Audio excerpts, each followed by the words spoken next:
Compañeiros, hola, aquí estou, ai, batallando un poquinho contra o vento, a verdade, porque sí que me está levando o paraugas todo.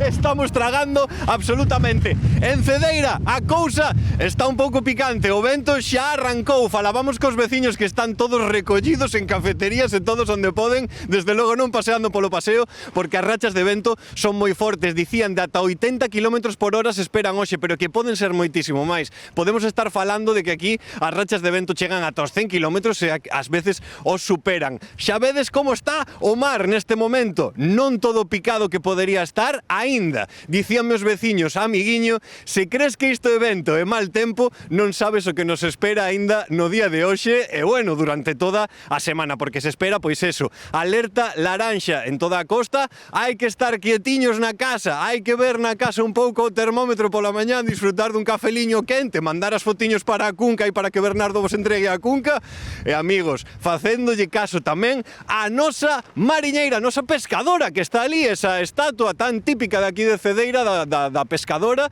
que indica por onde ven o vento e a onde tes que liscar. Liscar correndo a casa, porque aquí, en canto abres o paraugas, xa o vou abrir aquí, xa o vedes, amigos, mirade que teño roto xa o teño completamente roto, as varillas foron unha pa casa, outra pa Roma e, amigos, aquí quedo loitando contra o vento, todos a modiño e na casa que fai un día hoxe de perros.